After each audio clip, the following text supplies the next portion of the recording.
Hello বন্ধুরা, বাসায় কিভাবে খুব সহজে কচুরলতি পরিষ্কার করা যায় আসো তোমাদেরকে দেখিয়ে দিচ্ছি। এই যে দেখুন, আজকে আমি দেশি একদম চিকন লতিটা কিনে এনেছিলাম। প্রথমে উপরে যে নরম অংশটা থাকে এটা কিন্তু পরিষ্কার করতে ততটা ঝামেলা পোহাতে হয় না, একটু হাতে বেছে পরিষ্কার করে নেওয়া যায়। এরপরে নিচের দিকে যে কালো অংশটা থাকে ওটাই হচ্ছে ঝামেলা। দা বটিতে বসে বসে চেঁচে চেঁচে পরিষ্কার করতে অনেক সময় লাগে, কিন্তু আমি যখন এভাবে পরিষ্কার করলাম দেখলাম যে খুব সহজেই পরিষ্কার হয়ে যাচ্ছে। তো তোমরা যারা বাসায় কচুরলতি পরিষ্কার করে খেতে ঝামেলা মনে করো, তারা আমার এই টিপসটি ফলো করতে পারো। প্রথমে উপরের অংশ যেটা নরম থাকে সহজেই পরিষ্কার হয়ে যায়, ওটা হাতে করে নেওয়া যায়। এরপরে নিচের অংশটি এভাবে ছুরির সাহায্যে চেঁচে পরে আঁশগুলি পরিষ্কার করে একটু ভেঙে ভেঙে নিয়ে নিলেই হয়ে যায়, বা কেটে নেওয়া যায়। যে এভাবে কিন্তু আমার পরিষ্কার করতে খুবই কম সময় লেগেছে, যেখানে আমি এগুলি নিয়ে সারাদিন বসে থাকলেও পরিষ্কার করতে পারতাম না। তো ভাবলাম এত সহজ রেসিপি বা এত সহজ একটা টিপস তোমাদের সাথে ফলো করি। কচুরলতিটা কিন্তু আজকে আমি চিংড়ি মাছ দিয়ে রান্না করব। তোমরা কে কীভাবে খাও কমেন্ট করে জানাবে, কিভাবে তোমরা কচুরলতি রান্না করে খেতে পছন্দ করো।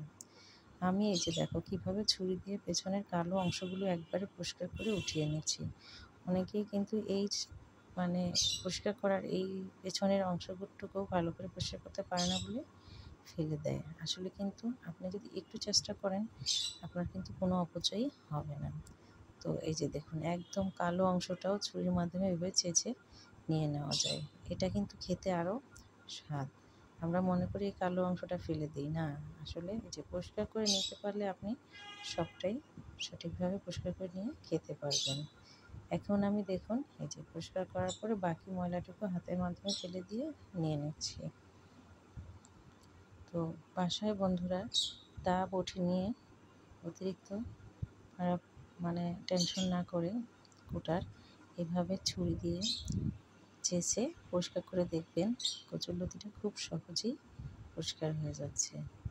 আর পরিষ্কার করে একবার নিতে পারলে এটা রান্না করে খেতে আর সময় লাগে না। আমি জানি অনেকেই এই কচুরলতিটা খুবই পছন্দ, কিন্তু পরিষ্কার করে খাওয়া হয় না, বেছে নেওয়ার কষ্টের কারণে আনা হয় না। তো আমার আজকের এই টিপসটা যদি আপনারা ফলো করেন বাসায়, আশা করি খুব সহজেই কচুরলতি বেছে পরিষ্কার করে আপনারা খেতে পারবেন।